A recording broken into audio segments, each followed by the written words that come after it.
1, 2, 3, go. Ayan. Permit kami na pakita ko ba yan? Dito, sir. Ito.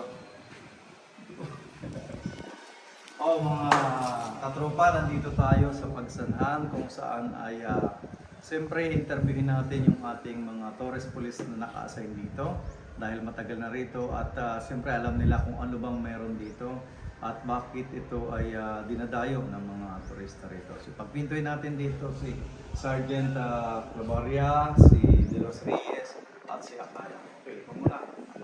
Magandang umaga po, sir. Dito po sa Pagsangan, sir, ay dito po matatagpuan yung sikat na falls, Pagsangan Falls po, sir. Ito yung Pagsanhan Falls. Malayo to dito sa area dito na pinapwesta natin. No? Malayo po, sir. Gaano palayo? Mga 1 hour po ang layo, sir. Depende po sa bigat po nung nakasakay sa bangka, sir. So, simula rito, sasakay pa ng bangka. Sasakay po talaga. Hindi pwedeng maglang sa falls na yan. Hindi po, sir. Okay, so 1 hour, so malayo yan. Yes, sir. Magkano naman ang bayad? Bayad po sa sakay po ay 1,300. Per head. Para lang sa isang bangka po, sir, ay maximum dito 3 passenger. Passenger, so magpupunti lang ang sakay lang sa bangka. So malayo yan. So ito yung mga dinarayo. Yes, sir. So kailan marami ang turista sa falls na yan? Actually po, sir, halos araw-araw po, sir, marami po ang dumadayo po mga turista po. Lalo po, sir, yung mga galing ibang bansa po, sir. Okay, so dinadayo talaga ito ng mga turista talaga, ng mga galing sa ibang bansa or mga foreigner yung ating expect na ano ito. So kumusta naman yung kanilang seguridad ng ating mga turista na nagpupunta rito? Pagkala po sa seguridad, sir, pinapanatili naman po namin, sir, yung mga pasyan po sila para makita po nila na meron place po na mag-iingat sa bawat landing station namin. Pero doon sa area natin, doon sa may falls na yun, kung saan ay pinupuntahan mismo ng turista, mayroon ba tayong tourist police doon na nagbabantay? Doon po, sir, sa may falls, wala po babantay po ng police. Pero may mga nakastandby po mga rescuer po doon, sir. Okay, so may rescuer naman tayo ng mga naka-standby mismo doon sa area. At di ba malapit lang naman yung second company dyan sa area niyan. Pero napupuntahan naman yan ng baylan. Napupuntahan din sa 946 Yan lang po ang way po ay sa Liti po ba? So secure naman yung ating mga Yes, sir. ating mga turista. Opo, sir. So ikaw, Ma'am De Los Reyes, matagal dito marami encounter natin dito sa mga turista. Usually po sa isang week po na pinupuntahan namin, ang problema po nila yung first step po na reklamo po ng mga order. First step po ng mga banggero po sa mga turista. Then yung mga vendor na inaano po yung parang nilalapit daw po So masyado. dapat yun yung ating mga at sinasabi para hindi madala yung ating mga turista dito. So ito yung ating coordinate with yung mga barangay o LGU na nag-ano na pigilan yung mga yun ang ating dapat na ginagawa natin. So yun lang naman yung mga complaint. May mga about sa mga nananakawan, may mga nananakawan. Wala naman po sir reported na nanakawan po sa mga visitor workers na tatay. Kasi yun ang pinaka-ating duty natin is siguro daw din na maprotektahan natin yung ating mga tourist na pumupunta rito para hindi sila magdala. So, ikaw, akala ko ilang gano'n ka ng patagal dito?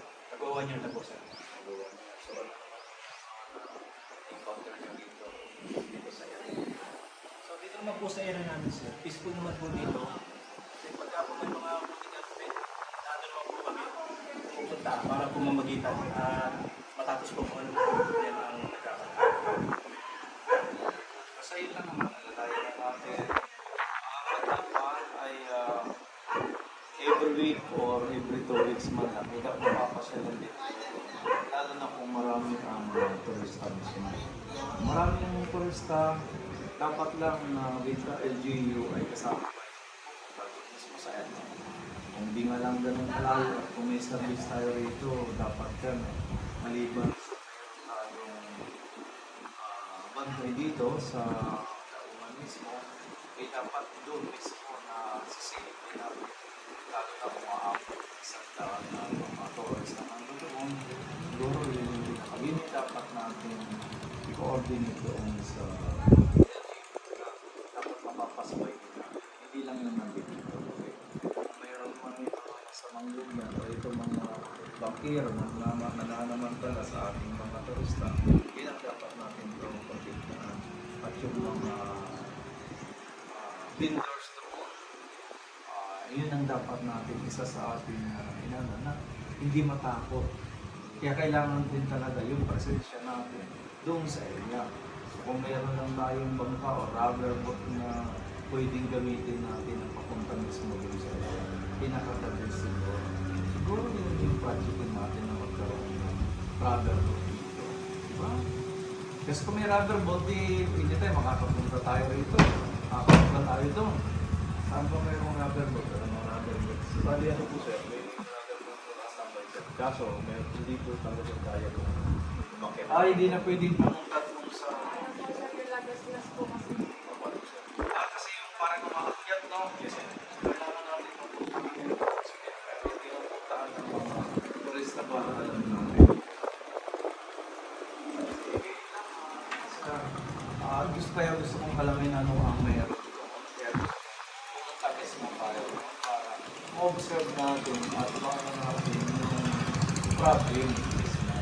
Kasi yun yung ano natin, bilang galing kapatay tayo, kung tingnan mo paano tayo makakatulong at mapansin naman nila yung presensya natin. Pwede tayo makalandiyan kasi mayroong namin yung mga bankero, pinakausap. Dapat detalye dito, alam nyo, mama, pwede rin na mama, manlap na singilin, baka singilin kayo ng gano'ng kapat, sabihin nyo sa amin. Kasi yun ang ano natin na hindi tayo magkasapot. Dapat na meron pa tayo pinamimigay na parang flyers para parang sa hotel, pag sumasakay sa taxi yung mga customer, binibigyan nila ng ano ng hotel or contact o sa PNP na mga ano na. Pag tapos sila, meron silang dapat meron tayong ganyan mga flyers ng tourist police. Contact,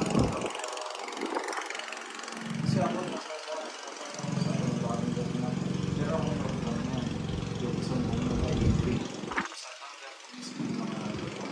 sa atin dito, yung number nyo, kayo dito sa area, para kayong mga na makakapag-react. At saka yung ating talk number natin. And nag-maintain pa naman dun, no? Kasama natin sa opisina natin. Para yung tatawagan at saka ganun din. Any problem, dapat yun yung mga pinaproblem. Kapag meron tayong kakulindihan ng tourist police at meron na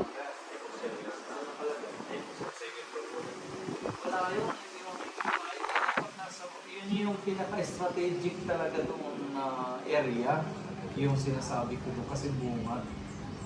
Kung siguro na dapat sa taas, pinagawin nila. Ano yan? Meron kayo din sila dyan. May tinatambayan. Tambay lang po siya, pero yun po ang pinaka-conference room siya ng mga bakero. Parang doon lang kami matambay. Wala, dapat ilabas niya, tanggalin niya. Dito niyo pinilagay sa baba yan, kung saan ay makikita ka agad ng mga tao, ng mga turista na mayroong police dito for security purpose. Yung sa bungad pa lang na makikita ng may soras po. Kung wala, dapat mag-type dyan lang, mag-focus tayo naman. Yung nasa baba lang. Ano nyo lang naman, para pag nandun kayo sa oras, kayo, or anong araw, o anong oras may mga turista na pinagpunta rin.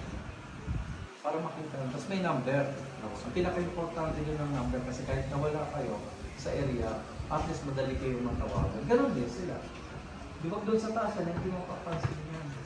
Dapat yung nanganap nyo ng area na mas mapapansin mo sa Torres Amanos. Yun yung sinasabi ko. Kala ko ginawa yan para sa inyo. Pwede sa ating opisina sana yan. Pero kaya nagawa yan. Pero hindi pa matagal na yan. Matagal na sir, parang mga 3 months na po sir. 3 months pa lang. Pero hindi pa ginagamit talaga. Sayang yung mga gamit natin. Sa tabi. Kahit maliit lang naman yung sa atin doon na meron. Dapat pwedeng idikit yun doon.